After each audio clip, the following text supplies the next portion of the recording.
Wayne, thanks for Yes. joining us here in LA. You're at the very tail end of a 12-film retrospective at UCLA in cooperation with the American Cinematheque. 12 films out of 24. Where does Dim Sum fit into this 40-year range of work you've done? Well, it's a very personal film. I wasn't thinking so much about success or failure. It was a film done very locally, very low budget in San Francisco. I knew Laureen Chu and her mother, and I was very fascinated by their relationship, a very strong mother and daughter relationship. And it reminded me of a lot of Ozu films. You know, they're all related to seasons and are very connected to life and nature and the idea of accepting your fate. But the specific is always about a family. Usually a father wants his daughter to get married so that the daughter doesn't feel like she's obligated to take care of him. With the Ozu titles, is there one specifically that really ties into Dim Sum? Not really. There's probably 10 titles that all deal with a similar content and similar characters. I mean, the interesting thing is Ozu's father actually passed away pretty early on, and he didn't grow up with a father. And in all his films, the fathers are really nice and kind and wonderful and thinks about the daughter and their welfare. And that's why he ends up, doing a lot to try to get the daughter to not feel guilty about getting married. And in Dim Sum, I was watching Laureen and her mother, and it was a very similar situation. Because of a fortune-telling incident, she thinks that she's probably going to die, and she wants Laureen to get married so that she doesn't miss her chance to have her own life. So we saw Laureen Chu progress from being a bit player in China's Missing to being the main character in Dim Sum. Laureen and I were pretty good friends. You know, we were both pretty active in the Asian American movement, and we knew each other from different meetings and whatnot. Laureen went to school at San Francisco State during the strike, so she's even more active in that kind of politics. And so I just instinctively felt that she would be an interesting character playing herself. So story-wise, I understand where Ozu comes in. What about the aesthetics? Were there Ozu aesthetics that kind of tied into Dim Sum as well? Well, one of the things that I really like about Ozu is that he doesn't rush things. He lets the scenes play out a little bit more, and there's always moments where you see the environment, you see the house that the characters live in. And he always talked about how this house contains the emotions of the characters. It's a very Asian thing where your surrounding and your environment is very important. In many ways, your environment is part of you. And in this film, I spend quite a bit of time on the empty house, on different parts of the empty house, on the mother's sewing machine, on the environment right outside the house, which is a very specific area in San Francisco where a lot of the Chinese families have moved into, leaving Chinatown once they have money to do that. I've always felt that the film language, especially the Hollywood film language, is so specific and so Western, that I wanted to not only make films with Chinese American characters that are authentic and realistic and not stereotypical. I wanted to find a way to express the relationship between these characters in a way that's more Chinese too. So this expression, this visual expression, this language, Yeah. were there conversations with your team, with your cinematographer, how to translate that?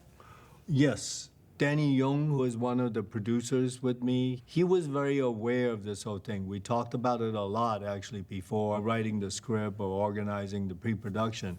And then when Michael Chin came on, we talked about it more, and I think he went on to research and look at more Ozu films. Was it important that Michael was Chinese American, or it's just really about artistry? Well, it's a little bit of both. You know, I didn't want to have someone who doesn't understand the Chinese culture be inside that house. It becomes very invasive in some ways. Both Laureen and the mother are not actresses, and we filmed it in their own house. And the mother actually runs a daycare upstairs in the mornings, and then she also does her sewing at night, typical sort of Chinatown sewing. And she, at the same time, was cooking, you know, Chinese dinners for us. Whenever we shot a little bit longer or later, she would cook these wonderful dinners. So it would be hard to have like a Caucasian DP or whatever in there. And also the aesthetics. I mean, the aesthetics of having lived in a Chinese house, having lived with a Chinese family and grown up with it, and being able to see things, for example, like, you know, the shoes by the door, which is one of my favorite shots. You come into the house, you take off your shoes because you don't want to bring the world outside into your world inside. So Michael saw that, and we did a lot of different shots of that.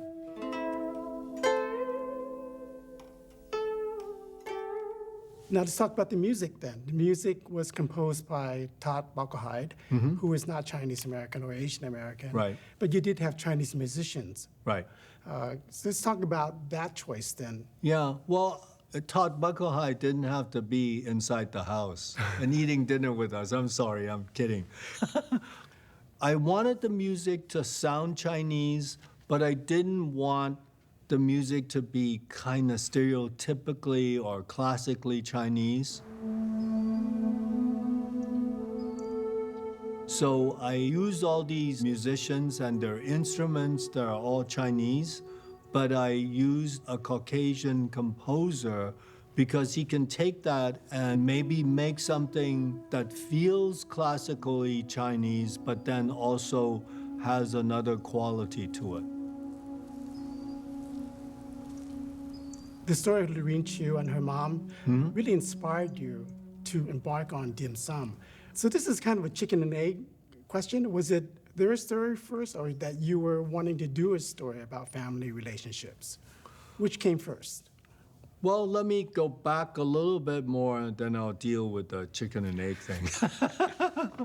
What China's Missing, I felt that I was trying to cover the complexity of a lot of different Chinese Americans in Chinatown, whether they're working there or living there or whatnot. I wanted to kind of go from that to something more microscopic. But at the same time, I was trying to make a more commercial movie by trying to have more female characters and their friendship. So besides the mother and the daughter, I was, hoping that there could be a female movie with 5 friends. But that didn't work out because I don't think I was experienced enough to write a script or to conceptualize a movie like that. So then I focused more on Laureen and her mother, Kim Chiu. And I saw a wonderful, close relationship. A lot of love, but there's a lot of guilt. There's a lot of good and bad, so to speak. And that's what kind of fascinated me. So in developing the script, what was the process like? The process was spending a lot of time with them, almost living with them, but sitting down after we've observed how they live their lives together, and then asking them questions, like how do you go through the process of learning about the citizenship test? 第一個 President United States 係邊個啊？ George Washington 啊嘛。 And then we kind of organize a story and then put together the scenes from the research that we did with asking them questions, so that the dialogue given to them are actually from their own mouths rather than trying to say somebody else's dialogue. So the dialogue, well, actually, there's a lack of dialogue. What we observed when we saw them, during dinner was that oftentimes they didn't say very much at all. There were maybe little things like, did you pay the bills? Really ordinary in that sense, which I liked. And I like the silence of it all. There's a lot of silence where people are just eating or doing things and not really saying very much. And their dinner scenes, the mother and daughter's dinner scene, is so different from one of the final scenes between Victor Wong and Noreen, where they're at McDonald's. Right. Well, they screw up a Chinese meal. They think they can cook actually a Chinese meal. They're both American. I mean, Lorraine was born here, and the Victor Wong uncle character is also born in America. So, you know, McDonald's would be probably natural for them to go to. You know, I thought one time that your mother and I were going to get married. And they're talking a lot. There's a And lot they're of dialogue. talking a lot because, you know, we as Americans just talk a lot. They talk about very personal things too, very emotional, very private things, which is not true with the Chinese. The Chinese never talk about anything. Like my relationship with my father, I mean, basically he told us what we should do most of the time with our schooling, with studying, with friends or whatnot, or he'll talk about what's going on in the world, but never about his own feelings. And I'm sure you're aware of that growing Oh, up. yeah. It was watching Lorene and her mom eat was like watching my mom and me eat. Yeah. Same thing. Yeah. Say we were a little less civilized. We would plow the rice. Okay. They were very, Yeah. I noticed they were pretty civilized, little bit by bit. Yeah. That's very, very nice. That's probably because of the film. They didn't plow the rice. The hairbrushing scenes, can you talk a little bit about the hair? Was that part of the development? How did that come Yeah, about? well, that's also, you know, what we observed. Every night she would comb her mother's hair. And that's a quiet time, again, between the two of them, and a very intimate time between the two of them. When there was an interesting change when the mother is in the hospital, she actually sat in the same seat and combed her own hair. No more FOB. Let's talk about Victor Wong. Victor Wong plays the uncle, his first major role in the feature film. What is it about Victor Wong as an actor or Yeah. otherwise? Well, I saw him a lot at the Asian American Theater Company. He was in practically every play and always really interesting. He never played anything safe. He was always pushing the character and trying to do something more interesting. I started using him in Dim Sum, and I felt that he gave the uncle a lot of color, which I liked. And from there on, I felt that he became my alter ego in some ways, and I used him in 3 films, one after another. And when you say alter ego, what? I'm just trying to Yeah. imagine Victor Wong and Wayne Wang, alter ego. What does that mean? I think there's a part of me that's not so reserved or not so Chinese, that I'm maybe more a child and maybe more wild in some ways. Like Victor is really, I would say, at most 10 years old, you know. He likes to have fun, he likes to play games with people, and he never restrained himself from what he says or what he does. Should I blow it out? Yeah, make a wish. Make a wish. Oh, make a wish. There's a part of me that's like that, and that's why I like the characters that he played. And I remember in Eat a Bowl of Tea, he went up to Russell Wong and says, and he holds his crotch and he says, "Do you know what to do with this?" So I that's think he Victor was in Wong. the kitchen, I think. Yeah, it's one That's of the his own line. funniest scenes. Yeah, that's his own line, and he's like that. In Dim Sum, are there any scenes of Victor, but it's really you, that you can point out? Maybe the scene where Laureen goes to talk to Victor and she says, you know, Mom is really pushing me to marry Richard and blah, blah, blah. Oh, look at Inez. And then he talks about this bar that he and his brother ran with a white woman dancing. Dancers.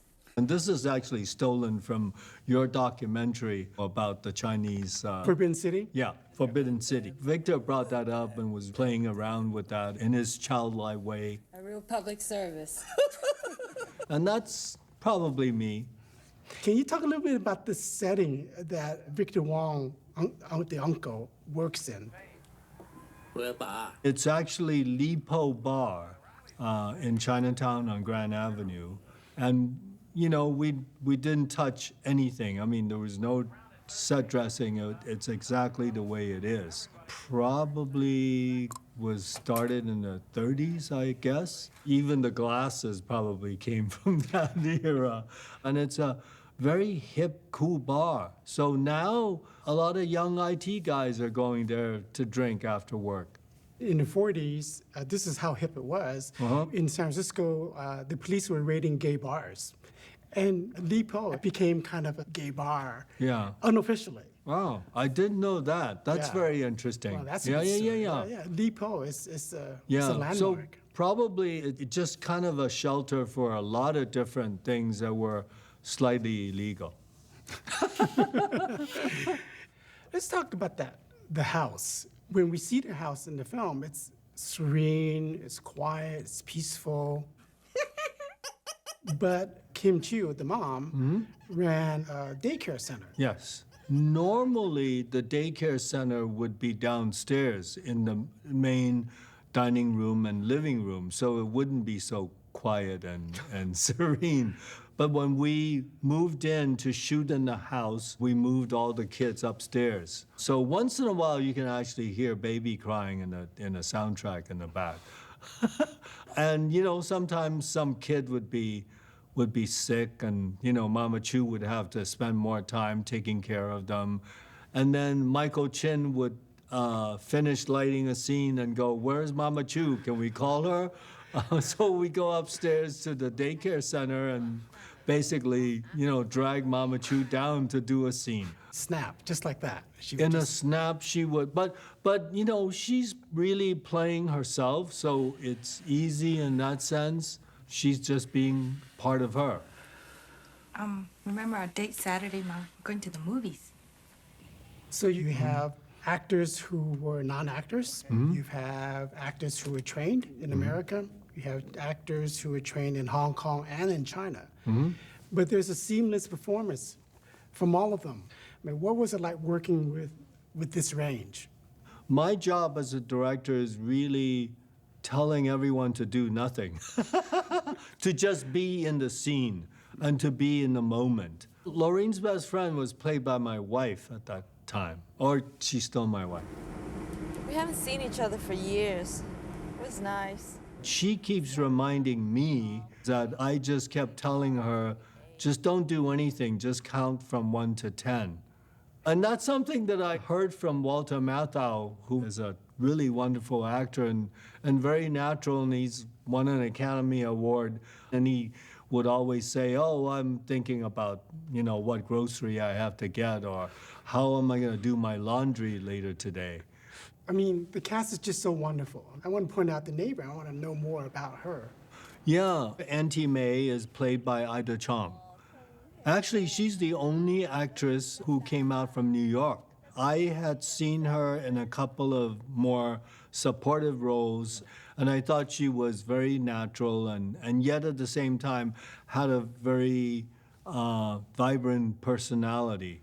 She really embodied, at least from my experience, the Chinese gossip and her tone and just Yeah. everything about her, the false humility Right. that she expresses.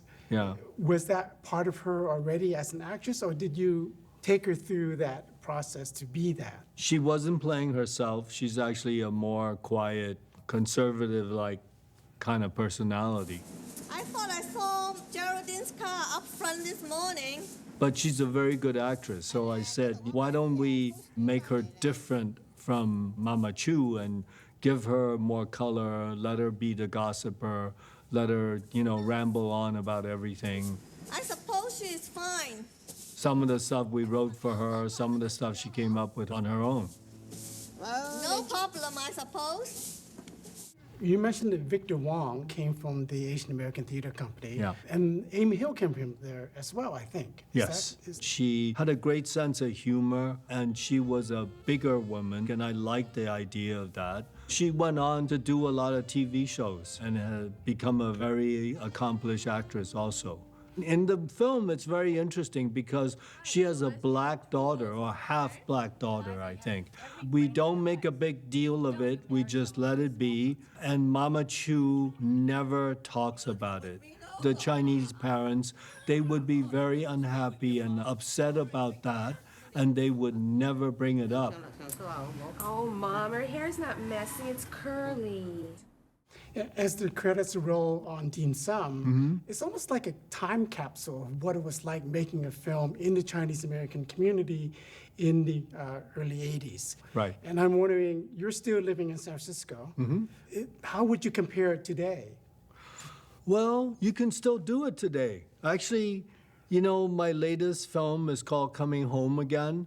One of the producers actually came to me and said my grandmother passed away and her apartment is left empty with all the things in it. So I said, oh, well, let's make a movie in it. And we pretty much used an all Chinese American crew. They were much younger and a whole nother new generation, but they were all from San Francisco. You had mentioned that Dim Sum was once about many more women, many more stories, but in the end, you finally honed it down to really focus on Lorene Chu and Mama Chu. Right. I actually shot quite a bit. I almost shot half a movie with the 5 women friends, but it was getting very noisy. It also lacked kind of a focus in a more personal way. I mean, I couldn't find myself in there. I just watched the whole film a few nights ago, and personality-wise, it's a very Wayne Wang film. When you say it's a Wayne Wang film, that's a special title. I mean, what is a Wayne Wang film that makes this a Wayne Wang film? I don't know. Maybe a Wayne Wang film is a more quiet study of the relationship within a family between parents and children. You know, even something like Smoke, which is not Chinese American, is really about, you know, families and fathers and sons. It's a very quiet movie. I also recently saw that. There were so many scenes where nothing happens and it's just silence. You know, when someone receives a retrospective, the word that often comes up is legacy. Is that a word you would use? Does that mean I'm gonna die? I don't know what is it. How do you know? How do you see it? It's hard for me to step out and look at that bigger picture, but it was good to do this retrospective. I finally realized that all my films are really about family, about, you know, parents and children. A lot of people think I've made 20-some films and they're all different, but they're not. They're ultimately really about the same thing. I just try to make the characters interesting and complicated and have feelings and all that. And it's especially important with Chinese Americans because of the stereotypes that we've been portrayed as. And to now be able to make real, authentic, you know, characters is what I'm after more than anything else.